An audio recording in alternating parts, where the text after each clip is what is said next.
Never lose hope. Never be frustrated. Never be upset. কখনো মন খারাপ করা যাবে না। আমরা আল্লাহর উপর ভরসা রাখি। সূরাতুদ দুহা মোটিভেশনাল সূরা। আল্লাহ রাসূল সাল্লাল্লাহু আলাইহি ওয়াসাল্লামের বড্ড মন খারাপ। রাসূল সাল্লাল্লাহু আলাইহি ওয়াসাল্লামের মন খারাপ, আল্লাহ সহ্য হচ্ছে না। তাই রাসূল সাল্লাল্লাহু আলাইহি ওয়াসাল্লামের মন ভালো করে দেওয়ার জন্য আল্লাহ একটা সূরা নাযিল করলেন। সূরাটার নাম সূরাতুদ দুহা। এই সূরার কেন্দ্রীয় আলোচ্য বিষয় হচ্ছে মুমিন কখনো হতাশ হয় না, মুমিন কখনো নিরাশ হয় না, মুমিন কখনো হাল ছেড়ে দেয় না। মুমিন সব সময় ভরসা রাখে একজনের উপর, তিনি কে? আল্লাহ। আমরা কখনো হতাশ হই না, ঠিক কিনা? আমরা কখনো নিরাশ হই না, ঠিক কিনা? আমরা কখনো হাল ছেড়ে দেই না, আমরা ভরসা রাখি একজনের উপর, তিনি কে? আল্লাহ। Every time you feel like you cannot go on, you feel so lost that you are so alone.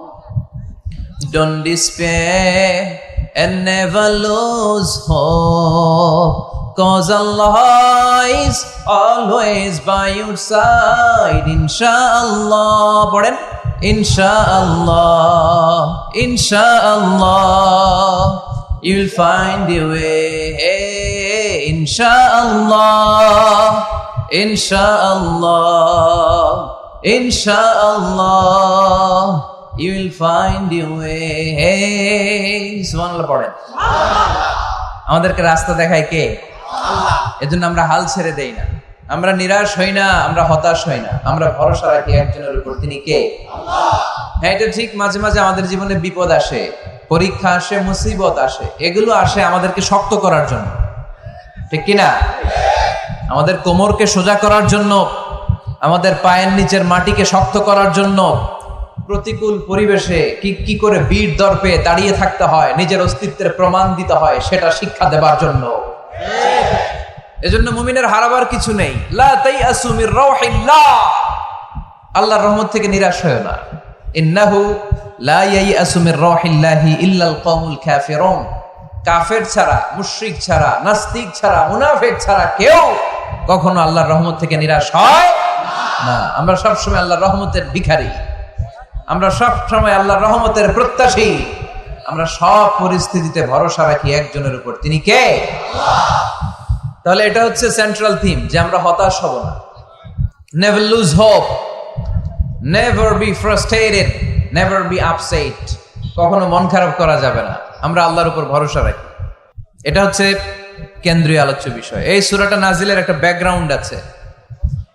যেহেতু এটা মাক্কি সূরা, আল্লাহ রাসূল সাল্লাল্লাহু আলাইহি ওয়াসাল্লামের কাছে কোরআনের আয়াতগুলো নাজিল হতে শুরু করলো। রাসূল সাল্লাল্লাহু আলাইহি ওয়াসাল্লাম কোরআনের আয়াতগুলো প্রচার করতে শুরু করলো। যাই নাজিল হয় রাসূল সাল্লাল্লাহু আলাইহি ওয়াসাল্লাম কি গোপন করে রাখতেন? বা যা নাজিল হয়েছে তার অর্ধেক শোনাইতেন, বাকিটা শোনাইতেন না? এরকম? ইয়া আইয়ুহার রাসূল বাল্লিগ মা উনজিলা ইলাইক, হে নবী, হে রাসূল, যাই নাজিল হয় আপনি ছড়িয়ে দেন। রাসূল সাল্লাল্লাহু আলাইহি ওয়াসাল্লাম ছড়ায় দিতেন। যেটাই নাজিল হয় কাল বিলম্ব না করে বিশ্বনবী এই আয়াতের দাওয়াত দিতে শুরু করতেন। নাজিল হলো ইকরা বিসমি রাব্বিকাল্লাযী খালাক, খালাকাল ইনসানা মিন আলাক, ইকরা ওয়া রাব্বুকাল আকরামুল্লাযী আল্লামা বিল কলম, আল্লামাল ইনসানা মা লাম ইয়ালাম। পড়েন সুবহানাল্লাহ। নাজিল হলো, পড়ো তোমার রবের নামে যিনি শিখিয়েছেন। আমাদেরকে শিখিয়েছে কে? আল্লাহ। আমাদের সৃষ্টি করেছে কে? আল্লাহ। Read in the name of your lord who has created, পড়ো তোমার প্রভুর নামে যিনি শিখিয়েছেন। নাজিল হলো 5 আয়াত, আল্লাহ রাসূল সাল্লাল্লাহু আলাইহি ওয়াসাল্লাম পৌঁছে দিলেন। নাজিল হলো ইয়া আইয়ুহাল মুজাম্মিল কুমিল লাইলা ইল্লা কালিলা, বিশ্বনবী পৌঁছে দিলেন। নাজিল হলো ইয়া আইয়ুহাল মুদ্দাসসির কুম ফাআনযির, পৌঁছে দিলেন। যাই আসে পৌঁছে দিতেন, যাই আসে পৌঁছে দিতেন। কিন্তু হঠাৎ করে ওহী আসার ধারাবাহিকতা হুট করে বন্ধ হয়ে গেল, ওহী আর আসে না। ফলে রাসূল সাল্লাল্লাহু আলাইহি ওয়াসাল্লাম নতুন কোন কোরআনের আয়াত মক্কাবাসীদেরকে শোনাতে পারে। মক্কাবাসীরাও এসে রাসূল সাল্লাল্লাহু আলাইহি ওয়াসাল্লামকে খোঁচায়, বলে কি মুহাম্মদ, কিছু বলো না যে? নতুন কিছু শোনাও না, যে এতদিন তো অনেক পটপট করছো, অনেক কথা শোনাইছো, কই তোমার সেই কথা? রাসূল সাল্লাল্লাহু আলাইহি ওয়াসাল্লাম বলতে পারেন না। কেমনে বলবে? উনি কি মন গড়া কিছু বলে? ওমা ইয়ানতিকু আনিল হাওয়া ইন হুয়া ইল্লা ওয়াহয়ুই ইউহা। মন গড়া তিনি কিছু বলেন না, মন মস্তিষ্ক প্রসূত কোনো কথা তিনি জাতির কাছে পেশ করেন না। তিনি তাই বলেন যা তাকে নির্দেশ দেয়া হয়, আর নির্দেশটা দেয় কে? আল্লাহ। সবাই বলতে লাগলো, মুহাম্মদ তোমার নতুন কথাবার্তা কই? রাসূল সাল্লাল্লাহু আলাইহি ওয়াসাল্লাম চুপচাপ, কিপ সাইলেন্ট। কাফিররা বলতে শুরু করলো, ইন্না মুহাম্মাদান কালাহু রাব্বুহু, মুহাম্মাদের রব মুহাম্মদ রে ভুলে গিয়েছে, মুহাম্মাদের রব মুহাম্মদ রে বর্জন করেছে। তাই তো নতুন কিছু আসে না। মুহাম্মদ তোমার দিন শেষ, তোমার কাছে আর আসবে না ওহী। রাসূল সাল্লাল্লাহু আলাইহি ওয়াসাল্লাম খুব টেনশন শুরু করে দিলেন। আবু লাহাবের স্ত্রী উম্মে জামিল বলতে শুরু করলো, ইন্না শাইতানাকা কাদ তারাকাক, হে মুহাম্মদ তোমার শয়তান তোমারে তরক করছে। নাউজুবিল্লাহ পড়েন। শয়তান দ্বারা উম্মে জামিল সাইয়েদনা জিবরাইল আলাইহিস সালামকে বুঝিয়েছেন। তিনি বুঝিয়েছেন যে মুহাম্মদ, জিবরাইল তোমার কাছে আসে না, শেষ, তোমার দিন শেষ, তোমার খেলা শেষ, আর আসবে না। রাসূল সাল্লাল্লাহু আলাইহি ওয়াসাল্লাম নিজেও ভয় পেয়ে গেলেন। ঘটনা কি? আমার কোনো ভুল হচ্ছে না তো? আমি কোনো অন্যায় করে ফেললাম না তো? আল্লাহ আমার উপর নাখোশ হলেন না তো? আমরাও মাঝে মাঝে এরকম ফ্রাস্ট্রেশনে ভুগি না? কি রে, আল্লাহ বোধহয় আমারে পছন্দ করে না, এত দোয়া করি, আল্লাহ মনে হয় আমার দোয়া কবুল করে না, আল্লাহ মনে হয় আমারে চায় না, আল্লাহ মনে হয় আমারে ভালোবাসে না। তা না হলে আমার দোয়া কবুল হয় না কেন? আমি এত দুঃখী কেন? রাসূল সাল্লাল্লাহু আলাইহি ওয়াসাল্লাম ঠিক একই টেনশনে পড়লেন, ঠিক একই ডিলেমায় পড়লেন, ঠিক একই পেরেশানিতে ভুগলেন। কিরে, ওহী নাজিল হয় না কেন? আমাকে নিয়ে কাফির মুশরিকরা বেদিনরা ঠাট্টা বিদ্রুপ করে, উপহাস করে, কিন্তু আল্লাহ তাআলা কোনো ওহী নাজিল করে না। ঘটনা কি? আমার ভুল হলো না তো? আমি কোনো অন্যায় করে ফেললাম না তো? আল্লাহ আমার উপর নাখোশ হলেন না তো? টেনশন। রাসূল সাল্লাল্লাহু আলাইহি ওয়াসাল্লাম টেনশনে ভুগছেন। ইন দ্য মিন টাইম আল্লাহ রাসূল সাল্লাল্লাহু আলাইহি ওয়াসাল্লামের টেনশন দূর করে দিয়ে, আল্লাহ রাসূল সাল্লাল্লাহু আলাইহি ওয়াসাল্লামের মন ভালো করে দেওয়ার জন্য এই সূরা দোহা নাজিল করলেন কে? আল্লাহ রাসূল যখন টেনশনে হাবুডুবু খাচ্ছেন, তখনই আল্লাহ নাজিল করলেন, ওয়াদ-দুহা ওয়াল-লাইলি ইযা সাজা মা ওয়াদ্দাআকা রাব্বুকা ওয়া মা ক্বালা ওয়ালাল আখিরাতু খায়রুল লাকা মিনাল উলা ওয়ালাসাউফা ইউ'তিকা রাব্বুকা ফাতারদা। সুবহানাল্লাহ পড়েন।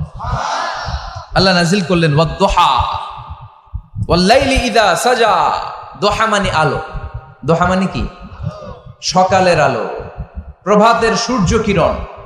আলো মানে আশার আলো, সম্ভাবনার আলো। আলো বললেই মনের মধ্যে একটা সাহস জাগে না? আর অন্ধকার বললেই ভয় লাগে না? আমাদের ছোট্ট বাচ্চারা বাসার ভিতরে অন্ধকার হইলে ভয় পায় না? তার মানে অন্ধকার হচ্ছে ভয়ের প্রতীক, আর আলো হচ্ছে আশার প্রতীক। সুবহানাল্লাহ পড়েন। রাসূল সাল্লাল্লাহু আলাইহি ওয়াসাল্লামকে সান্ত্বনা দেওয়ার জন্য আল্লাহ দুইটা শপথ করলেন। চিল্লায় বলতে হবে, কয়টা? এক হচ্ছে আলোর শপথ, আরেক হচ্ছে অন্ধকারের শপথ। এক হচ্ছে, আরেক হচ্ছে ওয়াদ-দুহা, দোহার শপথ, প্রভাতের সূর্য কিরণের শপথ। ওয়াল-লাইলি ইযা সাজা, নিঝুম নিস্তব্ধ রাতের শপথ। আল্লাহ তাআলা আলো আর অন্ধকারের শপথ দিয়ে মূলত ওহী আশা আর না আশাকে বুঝিয়েছেন। সুবহানাল্লাহ পড়েন। আলোকে আল্লাহ তাআলা ওহীর উপস্থিতির সাথে তুলনা করেছেন, অন্ধকারকে রাব্বুল আলামিন এই সূরার মধ্যে ওহীর অনুপস্থিতিকে বুঝিয়েছেন। আল্লাহ বুঝাতে চাইলেন, নবী আমি আপনারে ভুলি নাই। কেমন করে আমি আপনারে ভুলি? আপনি আমার হাবিব, ঠিক কি না? আপনি আমার খলিল না, আপনি আমার হাবিব। খলিল মানেও বন্ধু, হাবিব মানেও বন্ধু। আর আল্লাহ রাসূল ছিলেন হাবিব। খলিলও বন্ধু, হাবিবও বন্ধু, কিন্তু খলিল মানে এমন বন্ধু যেই বন্ধু আল্লাহরে খুশি করার জন্য কাজ করে, আর হাবিব মানে এমন বন্ধু যেই বন্ধুরে খুশি রাখার জন্য আল্লাহ নিজেই কাজ করে। কি কাজ করলেন হাবিবরে খুশি রাখার জন্য? আজকে সব আমরা শুনবো। আল্লাহ বললেন ওয়াদ-দুহা ওয়াল-লাইলি ইযা সাজা, আলোর শপথ, অন্ধকারের শপথ। দোহা মানে আলো, প্রভাতের আলো। আলো দিয়ে আল্লাহ বুঝাইলেন এটা হচ্ছে ওহী। আর ওয়াল-লাইলি ইযা সাজা, রাতের শপথ দিয়ে বুঝালেন এটা ওহীর অনুপস্থিতি। আল্লাহ বুঝাতে চাইলেন, নবী ওহী আসা না আসা দুইটাই আপনার জন্য দরকার। আমি আপনারে ভুলি নাই, আমি আপনারে বর্জন করি নাই, অসম্ভব। আমি আপনার উপর গোসা হই নাই, রাগ হই নাই। আমি ইচ্ছা করেই আপনার একটু বিশ্রামের সুযোগ দেওয়ার জন্য ইচ্ছা করে ওহী পাঠানো বন্ধ রেখেছি, কারণ ওহী রিসিভ করা সাধারণ কোনো বিষয় না। আল্লাহ বলেন, ইন্না সানুলকি আলাইকা কওলান সাকিলা। ও নবী, এটা একটা ভারী বাণী, এটা শক্তিশালী বাণী, এটা একটা পাওয়ারফুল মেসেজ। এটা যেন তেন কোনো বাণী নয়, কোরআনের বাণীটা কার? সব সময় যদি নবী আমি ওহী পাঠাই, আপনার কষ্ট হয়ে যাবে। আমরা সপ্তাহে সরকারি চাকরি যারা করেন 7 দিনে কাজ করেন কয়দিন? হ্যাঁ, 5 দিন। ছুটি কয়দিন? তো পুরা সপ্তাহ 7 দিনে যদি কাজ থাকতো, করতে পারতেন? কথা বলেন। আবার 7 দিনে যদি ছুটি থাকতো, ভাল লাগতো? আল্লাহ বুঝাতে চাইলেন, নবী লাগাতার যদি ওহী নাজিল করি, এটা রিসিভ করা, এই দাওয়াতটা যথাযোগ্য মর্যাদায় পৌঁছে দেয়া, এটা আপনার জন্য কষ্ট হয়ে যাবে। কারণ ওহী এটা সাধারণ কোনো বাণী নয়, এই বাণীটা কার? আল্লাহ রাসূল যখন ঘোড়ার উপরে কিংবা ওটের উপরে থাকা অবস্থায় কোরআনের আয়াত নাজিল হতো ওনার উপর, কোরআনের ভারে, কোরআনের পাওয়ারে ওটের পা গুলো, ঘোড়ার পা গুলো মরুভূমির বালির মধ্যে দেবে যেত। এত পাওয়ারফুল বাণী। লাউ আনজালনা হাদাল কুরআনা আলা জাবাল লারাআইতাহু খাশিআম মুতাসাদ্দিআম মিন খাশিয়াতিল্লাহ। হে নবী, কোরআনকে আপনার কাছে না পাঠিয়ে পাহাড়ে নাজিল করলে, মাউন্ট এভারেস্টে নাজিল করলে, তুর পাহাড়ে নাজিল করলে, আল্পস পর্বতমালায় নাজিল করলে, আলাস্কা মাউন্টেন রেঞ্জ এটার উপর নাজিল করলে, এই ময়মনসিংহের গারো পাহাড়ের উপর নাজিল করলে, মুহূর্তে এই পাহাড়গুলো ভেঙে চুড়ে চুরমার হয়ে খান খান হয়ে যেত। তার মানে এই বাণীটা কি হালকা না শক্ত? ওটের উপর থাকা অবস্থায় যখন কোরআন নাজিল হতো, ওটের পা দেবে যেত। ঘোড়ার উপর থাকা অবস্থায় কোরআন নাজিল হলে ঘোড়া বসে যেত। শীতের রাতে কোরআন নাজিল হলে আম্মাজান আয়েশা বলেন, আমরা কম্বল গায়ে দিয়ে কাঁপতাম। ওয়া ইন্না জাবিনাহু লা ইয়াতাফাসসাদু আরাকান। রাসূল সাল্লাল্লাহু আলাইহি ওয়াসাল্লামের দাড়ি আর থুতনি বেয়ে ঝরঝর করে ঘাম ঝরতো। এক সাহাবীর মাথার মধ্যে পা রেখে বিশ্বনবী শুয়ে আছেন, ঘন্টাখানিক শুয়ে থাকলেন। সাহাবী বলে, আমার ব্যথা লাগে না। বিশ্বনবী শুয়ে আছেন, হঠাৎ করে বিশ্বনবী ঘুম থেকে জাগলেন, কিন্তু এই সাহাবীর রানের উপর থেকে মাথা তোলেন নাই। ইন দা মিন টাইম কোরআনের আয়াত নাজিল হওয়া শুরু হলো। সাহাবী বলেন, 1 ঘন্টা শুয়ে আছে, আমি টের পাই না, কিন্তু যখন কোরআনের আয়াত নাজিল হলো, মনে হলো উহুদ পাহাড়টা আমার পায়ের উপরে চেপে বসেছে। ঘন্টাখানিক শুয়ে আছে বিশ্বনবী সাইয়েদনা যায়েদ রাদিয়াল্লাহু তাআলা আনহু রানের মধ্যে মাথা রেখে। উনি টেরই পাচ্ছেন না, কিন্তু ইন দ্য মিন টাইম হঠাৎ করে সাইয়েদনা জিবরাইল কোরআনের আয়াত নিয়ে আসলেন। বিষ্ণু ইসা ইসলাম কোরআনের আয়াত রিসিভ করতে শুরু করলেন। যখনই কোরআনের আয়াত নাজিল হলো, সাহাবী বলেন, বিশ্বনবীর মাথার ওজনটা এত বেড়ে গেল, আমার মনে হচ্ছে মুহূর্তের মধ্যে আমার পায়ের রান ফেটে খান খান হয়ে যাবে। তার মানে এই কোরআনের মধ্যে পাওয়ার আছে না নাই? এটা কি হালকা বাণী না ভারী বাণী? প্রতিদিন যদি এই ভারী ভারী কথা বিশ্বনবীর কাছে রিসিভ হয়, বিশ্বনবী এই ওহির ভার স্নায়ুতে সহ্য করতে পারবে? আল্লাহ বলেন, নবী আপনার কষ্ট হচ্ছে, এটা দেখে আমি ইচ্ছা করে, ইন্টেনশনালি ইচ্ছা করে আপনার বিশ্রাম আর রেস্টের ব্যবস্থা রাখার জন্য কয়েকদিন ইচ্ছা করে ওহী নাজিল বন্ধ রেখেছি। কাফিররা বলে, আমি আপনারে ভুলে গেছি। নো, নেভার, অসম্ভব। আপনি আমার হাবিব, আপনারে ভুলে যাওয়া আমার পক্ষে অসম্ভব। আমি আপনার উপর রাগ করি নাই, আমি ইচ্ছা করে ওহী নাজিল না করে আপনার কিছুদিনের জন্য ছুটি আর বিশ্রামের ব্যবস্থা করে দিয়েছে। চিল্লায় পড়েন সুবহানাল্লাহ। এজন্য আল্লাহ শপথ করে বললেন, ওয়াদ-দুহা ওয়াল-লাইলি ইযা সাজা মা ওয়াদ্দাআকা রাব্বুকা ওয়া মা ক্বালা। আলোর শপথ, অন্ধকারের শপথ। তারপরে বিশ্বনবীরে রব্বুল আলামিন 3টা কনফার্মেশন শোনালেন। কয়টা? প্রথমে 2টা ওথ, মানে 2টা শপথ, তারপরে 3টা কনফার্মেশন, তারপরে 3টা রিমাইন্ডার, এন্ড ফাইনালি 3টা ওয়ার্ক প্ল্যান, মানে কর্মসূচি। বাংলায় বললে প্রথমে আল্লাহ 2টা শপথ করেছেন, তারপরে 2টা কনফার্মেশন করেছেন, মানে আমি আপনাকে কনফার্ম করলাম যে এগুলো আমি আপনাকে দেব। তারপরে 3টা রিমাইন্ডার দিয়েছেন, নবী আগে আপনারা কি দিছি শোনেন। আর সর্বশেষ আল্লাহ তাআলা বিশ্বনবীকে 3টা ওয়ার্ক প্ল্যান দিয়েছেন, মানে কর্মসূচি। চিল্লায় পড়তে হবে সুবহানাল্লাহ। কনফার্মেশন নাম্বার 1, মা ওয়াদ্দাআকা রাব্বুকা ওয়া মা ক্বালা। ও নবী, চিন্তা করবেন না, আমি আপনারে ভুলি নাই, আমি আপনারে বর্জন করি নাই। কাফেররা যে বলে আমি আপনারে ছেড়ে দিয়েছি, ভুলে গিয়েছি, নো, আমি আপনারে ভুলি নাই। আপনারে ভোলা আমার পক্ষে সম্ভব না। সুবহানাল্লাহ পড়েন। 2 নাম্বার কনফার্মেশন, আল্লাহ বললেন ওয়ালাল আখিরাতু খায়রুন লাকা মিনাল উলা। পড়েন ওয়ালাল আখিরাতু খায়রুন লাকা মিনাল উলা। ও নবী, দুনিয়ার জীবনের চাইতে আখিরাতের জীবন আপনার জন্য শ্রেষ্ঠ। কিন্তু আমরা দুনিয়ার পিছনে পড়ে থাকি। আল্লাহ বললেন ওয়ালাল আখিরাতু, অবশ্যই আখিরাত, খায়রুল লাকা, আপনার জন্য উত্তম, মিনাল উলা, এই দুনিয়ার চেয়ে, and verily indeed the hereafter is far better for you than this dunya.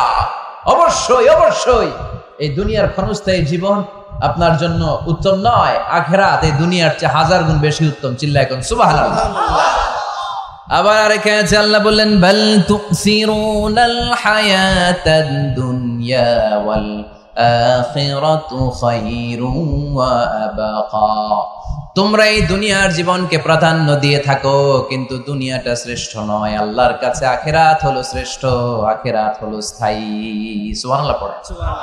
তাহলে প্রথমে কনফার্ম করলেন নবী, নো টেনশন, নো টেনশন, আমি আপনার সাথে আছি। আল্লাহ যদি সাথে থাকে আর কিছু লাগে? 2 নাম্বার কনফার্মেশন। আচ্ছা, আমরা মাঝে মাঝে মেসেজ পাঠালে মেসেজ পৌঁছলো কিনা কনফার্মেশন আছে না? কনফার্মেশন মেসেজ পাঠায় না? একটা টপ আপ করলাম বা ইন্টারনেটের প্যাকেজ নিলাম, এটা অ্যাক্টিভ হলো কিনা একটা কনফার্মেশন মেসেজ আসে না? প্রথম কনফার্মেশন, নবী আমি আপনার সাথে আছি। দ্বিতীয় কনফার্মেশন, নবী এই দুনিয়ায় সাময়িক কিছু কষ্ট করেন, কিন্তু আখিরাতে আপনার জন্য কল্যাণ রেখে দিয়েছে কে? 3 নাম্বার কনফার্মেশন, আল্লাহ বললেন ওয়ালা সাউফা ইউতিকা রাব্বুকা ফাতারদা।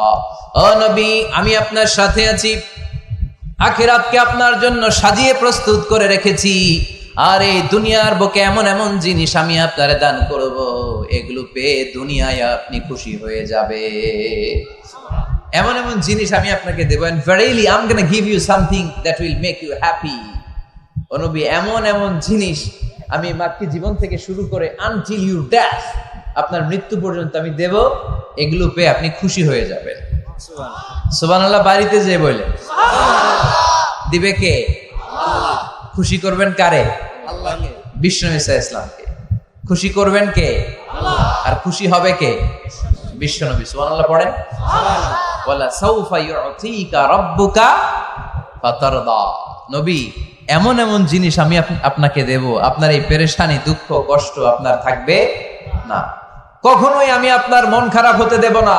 যখনই আপনি চিন্তিত, যখনই আপনি টেনশনে আছেন, যখনই আপনি পেরেশানিতে আছেন, এমন নাজ নেয়ামত আর খোশামদেদ আপনারে শোনাবো, সুখের সংবাদ শোনাবো, ওই সংবাদ শুনে আপনি নবী খুশি হয়ে যাবেন। তার মানে নবীর মন ভালো করার দায়িত্ব নিছে কে? কি আল্লাহ পাইছি আমরা। বিশ্বনবীর মন খারাপ, তখনই আল্লাহ অ্যাক্টিভ, তখনই আল্লাহ নেয়ামত পাঠায়। কিভাবে বিশ্বনবীর মন ভালো করেন আল্লাহ? মক্কাতে বিশ্বনবী যখন দাওয়াতি কাজ শুরু করলেন, বিশ্বনবী দেখলেন মক্কায় 2টা লোক আছে। এই 2 লোকের এক লোক যদি আমার ইসলামের ছায়ার তলে না আসে, তাহলে মক্কায় ইসলামের দাওয়াতকে বেগবান করা আমার জন্য কঠিন হয়ে যাবে। বিশ্বনবী ইসলামের মন খারাপ, হায় রে, এই 2টার একজনও তো আমার কথা শোনে না, এই 2 জনের একজনও তো আমার দাওয়াত কবুল করে না। একদিন তাহাজ্জুদের সালাতে বিশ্বনবী ইসলাম কেঁদে কেঁদে আল্লাহর কাছে দোয়া শুরু করলেন। বিশ্বনবীর যে মন খারাপ, আল্লাহ তো এটা বোঝে টোঝে না, তাই না? আল্লাহ তো বোঝে দেখে না, না? তাহাজ্জুদের নামাজে ভারাক্রান্ত মন নিয়ে আল্লাহ রাসূল সাল্লাল্লাহু আলাইহি ওয়াসাল্লাম দোয়া করলেন, আল্লাহুম্মা আইজ্জাল ইসলামা বিআহাব্বির রাজুলাইনি ইনদাক। আল্লাহ, মক্কার 2টা লোকের নাম তোমার কাছে বলবো আজকের তাহাজ্জুদের মুনাজাতে।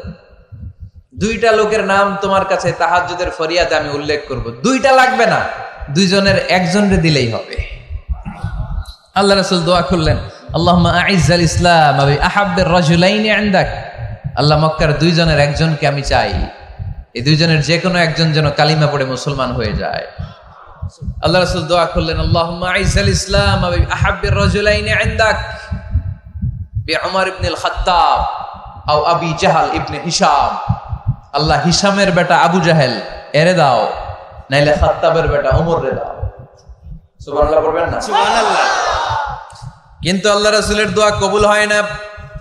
আল্লাহ রাসূল অপেক্ষা করছেন। ইন দা মিন টাইম সাফা পাহাড়ের পাদদেশে আরকাম ইবনে দারিল আরকামের ঘরে বিশ্বনবী বসে বসে কোরআনের দাওয়াত লুকিয়ে লুকিয়ে দিচ্ছিলেন। সাইয়েদনা ওমর ফারুক তখনও কালিমা পড়েন নাই। তিনি বিশাল একটা নাঙ্গা তলোয়ার নিয়ে বিশ্বনবীকে আক্রমণ করার জন্য যখন দারুল আরকামের ঘরের দিকে ছুটে আসছেন, সাহাবারা বলতে শুরু করলো, নবী আপনি ওই দরজা দিয়ে তাড়াতাড়ি মুহূর্তেই পালিয়ে যান, ওমরে ফারুক তলোয়ার নিয়ে আপনার সামনে চলে এলে রক্ষা নাই। আল্লাহ রাসূল বললেন, তোমরা সরব, দরজাটা খুলে দাও, ওমরকে আমার সামনে তাড়াতাড়ি চলে আসতে দাও। আমার মনে হচ্ছে ওই যে তাহাজ্জুদের জায়নামাজে বসে চোখের পানি ছেড়ে আল্লাহর কাছে যে ওই দিন রাতে দোয়া করেছি, আজকে আমার দোয়াটা কবুল হতে চলেছে। আমার তো মনে হচ্ছে আমার দোয়াটা কবুল হতে চলেছে, সরে যাও। হামজা ইবনে আব্দুল মুত্তালিব চাচারে সরাই দিলেন। সাইয়েদনা ওমর ফারুক তলোয়ার নিয়ে এসে বিশ্বনবীর নূরানী চেহারার দিকে তাকিয়ে মুহূর্তেই কুপকাত হয়ে গেলেন। তলোয়ারটা বিশ্বনবীর সামনে রেখে দিয়ে বললেন, আশহাদু আল্লা ইলাহা ইল্লাল্লাহ ওয়া আশহাদু আন্না মুহাম্মাদান আবদুহু ওয়া রাসূলুহু। আমি সাক্ষ্য দিলাম আল্লাহ ছাড়া কোনো ইলাহ নাই, আপনি মুহাম্মদ আল্লাহর রাসূল। বিশ্বনবীর মন খুশি হয়ে গেল। ওয়ালা সাউফা ইউতিকা রাব্বুকা ফাতারদা। নবী হে, অচিরে এমন এমন জিনিস আমি আপনারে দেব, আপনি পাবেন আর খুশি হবেন, পাবেন আর খুশি হবেন। আপনার মন খারাপ, আমি আল্লাহ নিজ দায়িত্বে মন ভালো করে দেব। পড়েন সুবহানাল্লাহ। সাইয়েদনা ওমর ফারুক মুসলমান হয়ে গেলেন। এবার আবু জাহেল, উতবা, শাইবা, ওয়ালিদ ইবনে মুগীরা এদের টনক নড়ে উঠল। কারণ ওমর ফারুকের মতো শক্তিশালী লোক মক্কায় দ্বিতীয়টা ছিল। উনি বললেন, ইয়া রাসূলুল্লাহ, আপনি কি সত্য নবী না? আল্লাহ রাসূল বললেন, হ্যাঁ সত্য নবী। এই কোরআন কি সত্য না? সত্য। ইসলাম কি সত্য ধর্ম নয়? এটাও সত্য। ওমর ফারুক বললেন, ফাফিমাল ইখতিফা, তাহলে লুকায় লুকায় কেন? তাহলে সাফা পাহাড়ের পাদদেশে আরকাম ইবনে আবিল আরকামের ঘরের ভেতরে অন্ধকার কূপে দাঁড়িয়ে কোরআনের তেলাওয়াত কেন? ময়দানে নেমে পড়েন, আমি উমর আছি, দেখি কে কি করবে। রাসূল সাল্লাল্লাহু আলাইহি ওয়াসাল্লাম বললেন, না, এটা মাক্কি জীবন, ধীরে সুস্থে দাওয়াতি কাজ করো, ওমর ফারুকও ছাড়বে না। বললেন, ইয়া রাসূলুল্লাহ, একটা মিছিলের অনুমতি দেন। আল্লাহ রাসূল বললেন, যাও মিছিল দাও। ওমর ফারুক 2টা লাইন করলেন, মোট খুঁজে পেলেন 11 জন। সুবহানাল্লাহ পড়েন। এক লাইনের নেতা বানালেন আল্লাহ রাসূল সাল্লাল্লাহু আলাইহি ওয়াসাল্লামের খুদ চাচা হামজা ইবনে আব্দুল মুত্তালিবকে। আর আরেক লাইনে উনি দাঁড়ালেন, 6 জন 6 জন 12 জন, উনি সহ 12 জন, 12 জনের মিছিল। সুবহানাল্লাহ পড়বেন না? তো মিছিলের সামনে দাঁড়িয়ে উনি একটা ছোট্ট এক বাক্যের ভাষণ দিলেন। উনি বললেন, মান আরাদা আন তাসকুলা উম্মুহু ইয়াতামা ওয়ালাদুহু তারমিলা যাওজাতুহু ফালিয়াসুদ্দানি। এই মক্কার নেতা খেতারা, কে আছো? কে চাও মায়ের বুককে খালি করতে? কে চাও সন্তানগুলোর ইয়াতিম বানাতে? কে চাও তোমার স্ত্রীকে বিধবা বানাতে? সামনে আসো, পারলে আমি ওমরে ঠেকাও। ওমরে ফারুক দাঁড়ালেন, দাঁড়িয়ে তাকবীর শুরু করলেন, আল্লাহু আকবার, আল্লাহু আকবার, আল্লাহু আকবার। এক একটা স্লোগানে মক্কার মরুজমিন সেদিন থারথার করে কেঁপেছে। ইতিহাস সাক্ষী, আবু জাহেল, উতবা, শাইবা এই আল্লাহু আকবার স্লোগান আর শুনে নাই। হঠাৎ ভাবলো, ঘটনা কি? কার এত সাহস আমার নির্বাচনী এলাকায় আল্লাহু আকবার নামে স্লোগান দেয়? নেমে আসলো, ঘর থেকে বাইরে আইসা দেখে মিছিলের সামনে কে? ওমর রে দেখা দিছে এক দৌড়। শুধু কাফেররাই সাইয়েদনা ওমরে ফারুককে দেখে দৌড়াতো না, মুনাফিকরাও ওমরে ফারুককে দেখে দৌড় মারত। ইভেন ইবলিস শয়তান ওমরে ফারুককে দেখলে দৌড় মারত। সুবহানাল্লাহ পড়তে পারলেন না? আল্লাহ রাসূল ওমরে ফারুককে দেখলে বলতেন, ওমর মা সালাকা শাইতান সালিকান ফাজ্জান ইল্লা সালাকা ফাজ্জান গায়রা ফাজ্জিক। ওমর, ইবলিস শয়তান যদি তোমার কোনো রাস্তা দিয়ে হাঁটতে দেখে, ইবলিস শয়তান ওই রাস্তা রেখে দিয়ে অন্য রাস্তা দিয়ে হাঁটে। ওমরে ফারুক আল্লাহর গিলাফ যে স্পর্শ করলেন আর মিছিল থামালেন, ওরকম ওমর আমাদের দরকার আছে না নাই?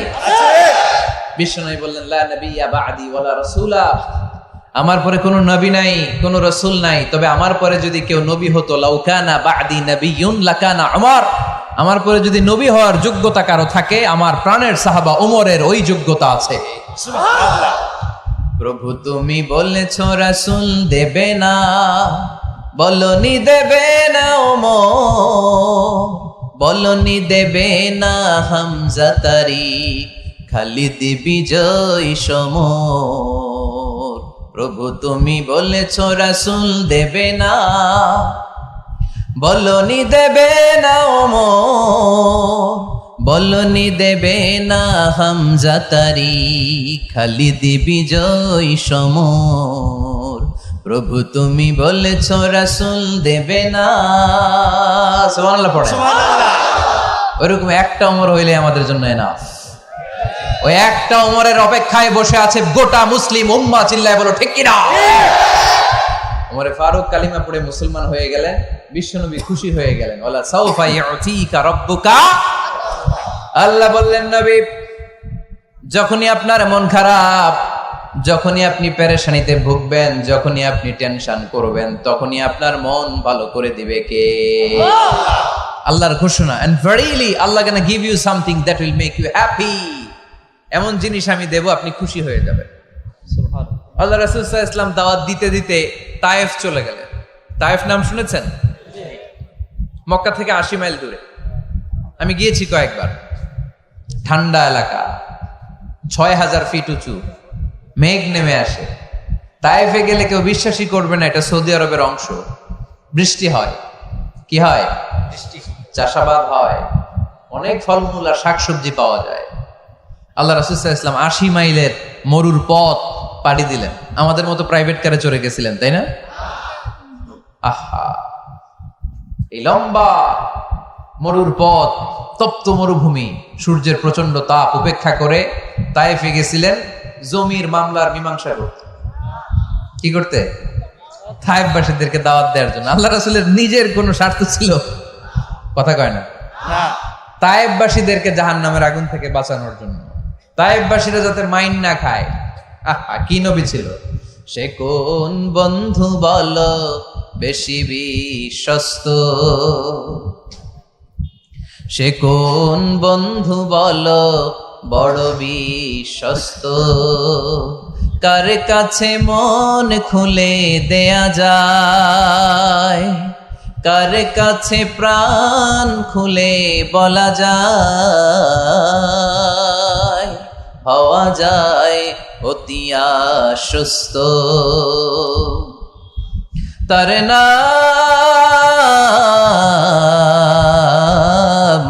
আহমদ বড় বিশ্বস্ত। সুবহানাল্লাহ পড়ে। সুবহানাল্লাহ। কি দিল দরিয়া নবী ছিলেন, রাহমাতাল লিল আলামিন। I have sent you as a mercy for the entire universe। নবী হে, আমি আপনাকে গোটা বিশ্বের জন্য রহমত করে প্রেরণ করেছি। সুবহানাল্লাহ। সুবহানাল্লাহ। রহমতের নবী, দয়ার নবী দাওয়াত দেওয়ার জন্য 80 মাইলের লম্বা মরুর পথ পাড়ি দিয়ে তায়েফের ময়দানে যখন ছুটে যায়, তায়েফের ছেলেরা বিশ্বনবীর দাওয়াত তো কবুল করেই নাই, বরং বিশ্বনবীর অপমান করেছে, বিশ্বনবীকে লাঞ্ছিত করেছে, বিশ্বনবীর সাথে মারপিট করেছে, বিশ্বনবীর গায়ে পাথর মেরেছে। এই সুশ্রী দেহটা বেয়ে বেয়ে ঝরে ঝরে বিশ্বনবীর গা থেকে টপ টপ করে তায়েফের জমিনে তাজা লাল খুন ঝরেছে। গিয়েছে তায়েফবাসীদের বাঁচানোর জন্য, নিজের কোনো স্বার্থ নাই। তায়েফবাসীরা যেন জাহান্নামের আগুনে না জ্বলে, কিন্তু তায়েফবাসীরা বিশ্বনবীর আঘাত করেছে। তিনটা জায়গায় আমি দেখে এসেছি, জায়গাগুলো তিনটা জায়গায় বিশ্বনবীকে আহত করা হয়েছে। খেয়ে না খেয়ে দিন প্রচারের কাজে নিজেকে দিয়েছ বিলিয়ে, তায়েফের কাফিরেরা চিনল না সে আলো, দুষ্ট ছেলেদের পিছু দিল লেলিয়ে, পাথরের আঘাতে ক্ষত বিক্ষত হয়ে সারা শরীর থেকে রক্ত ঝরে। হে রাসূল তোমাকে ভুলি আমি কেমন করে, হে রাসূল তোমাকে ভুলি আমি কেমন করে, হাজার ব্যথা বেদনার পরে ফিরে আসনি তুমি আপন ঘরে, দিনের আলো তুমি ছড়িয়ে দিতে, চলে গেলে মদিনায় মক্কা ছেড়ে। হে রাসূল তোমাকে ভুলি আমি কেমন করে, হে রাসূল তোমাকে ভুলি আমি কেমন করে। পড়েন আল্লাহু আকবার। খেয়ে না খেয়ে বিশাল পথ পাড়ি দিয়ে দাওয়াত দিলেন, বিনিময়ে পেলেন পাথরের আঘাত।